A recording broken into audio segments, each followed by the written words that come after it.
ലിസാജസ്. ഇന്ന് ഞാൻ വന്നിരിക്കുന്നത് ലാവ എങ്ങനെയാണ് ഉണ്ടാക്കുന്നത് എന്നതിനെക്കുറിച്ചുള്ള എക്സ്പെരിമെന്റ് ആയിട്ടാണ്. അപ്പോൾ നമുക്ക് എക്സ്പെരിമെന്റ് ചെയ്ത് നോക്കാം. ഈ ഒരു എക്സ്പെരിമെന്റ് ചെയ്യാൻ നമുക്ക് ആവശ്യമായ വസ്തുക്കൾ എന്തൊക്കെയെന്ന് നോക്കാം.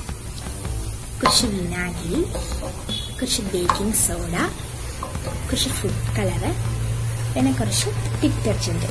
എക്സ്പെരിമെന്റ് ചെയ്യാനായിട്ട് നമ്മുടെ ഒരു പാത്രം എടുത്തിട്ടുണ്ട്. ഈ പാത്രത്തിലേക്ക് നമുക്ക് ഒരു കുപ്പി വെച്ച് കൊടുക്കാം. ഈ കുപ്പിക്കകത്തോട്ട് നമുക്ക് കുറച്ച് വിനാഗിരി ഒഴിച്ചു കൊടുക്കാം.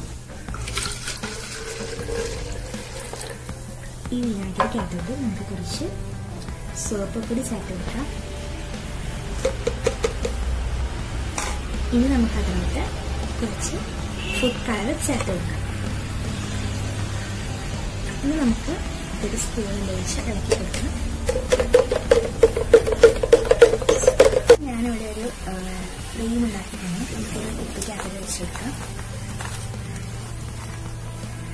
ഇനി നമുക്കതിലോട്ട് കുറച്ച് ബേക്കിംഗ് സോഡ ചേർത്ത് കൊടുക്കാം. ഇനി നമുക്ക് ഡിപ്പത് ഒഴിക്കാനും എന്തെങ്കിലും പൊങ്ങി വരുന്നുണ്ട്.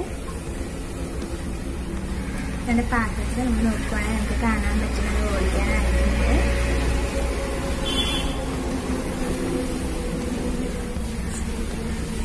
ഇവിടെ എന്താണ് ഉണ്ടായതെന്ന് വെച്ച് കഴിഞ്ഞാൽ നമ്മൾ വിനാഗിരിയും സോപ്പ് പൊടിയും ഇട്ട് കലക്കി വെച്ചതിനകത്തോട്ട് നമ്മൾ ബേക്കിംഗ് സോഡ ആഡ് ചെയ്ത് കഴിഞ്ഞപ്പോഴേക്കും അവിടെ ഒരു ഗ്യാസ് ഉണ്ടാകുകയാണ് ചെയ്തത്.